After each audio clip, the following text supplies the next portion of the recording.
Hey, what's happening? Exercise of the week time. Hopefully you all had a good Memorial Day and you didn't grow an extra stomach to accommodate everything. Just kidding. We're going to take a look at the curtsy lunge today, which is a different kind of lunge. Some of you may have done it before, some not.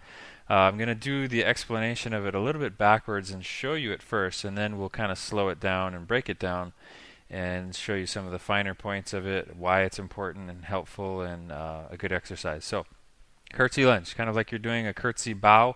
Um, and what you're going to be doing is taking a step back like you would for a reverse lunge, only you're going to have to balance, like you just saw me lose my balance there, as you take your foot behind you but also out to the side of your foot, outside of the lateral edge of your foot in front. So what this does is creates a little bit different challenge for your legs, but especially some of the hip muscles, which like I said we'll break down in a second. But keep everything in line, pointing straight ahead as far as your toe of your front leg and your knee over your foot as much as you can.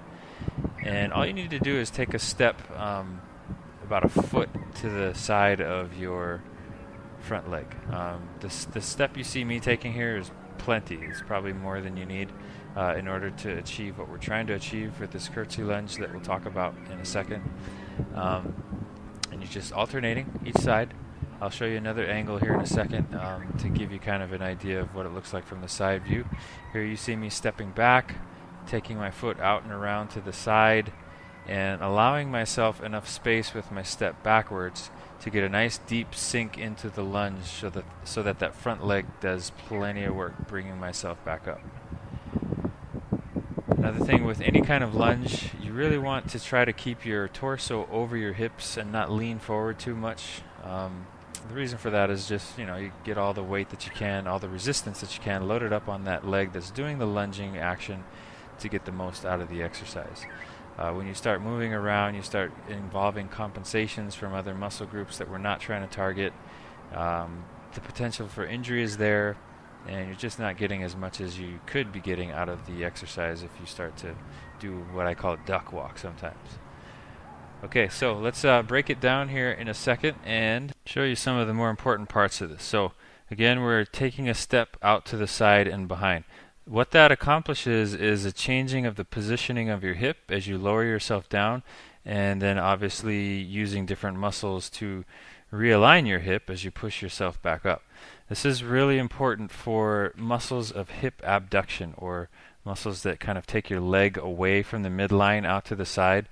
These muscles are super important for hip stability, even in simple activities like walking and standing, all the way up to things like running and jumping. If you've got poor hip stability, you're going to have problems in all different areas of your body, up and down your chain of joints below and above.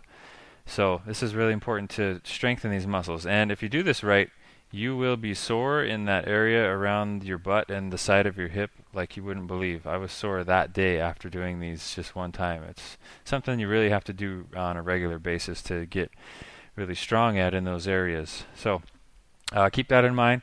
You can add this and do like I did here, 12 times to each side. You can do less, you can do more. If you want difficulty, you can add steps to this, or hold weights in your hands or towards your chest.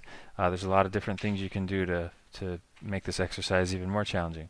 So one thing to just remember on this one is the control that you need to go up and down and demonstrate on this. Like you saw earlier when we were rolling the video, I kind of lost my balance. You want a nice flat surface and really control your hip movement as you lower yourself down, and especially because you're putting your leg kind of behind you and off to the side. It's not a typical place to be distributing your weight for your body, and so your hip's not going to be used to that. So you got to go real slow at first, especially, and then you can speed it up a little bit as you get better and better at this exercise. Okay guys, so let me know if you have any questions about this exercise or if it's unclear. It's a really good one. Like I said earlier, you don't need a whole lot of stepping around and behind off to the side. Just get your foot, your back foot that's stepping behind and off to the side, a foot at the most outside of the front foot. And that should accomplish that hip abduction, or the activation of the muscles of hip abduction that we're trying to target here. Okay, so we'll see you guys next week for another exercise of the week. Take care. Aloha.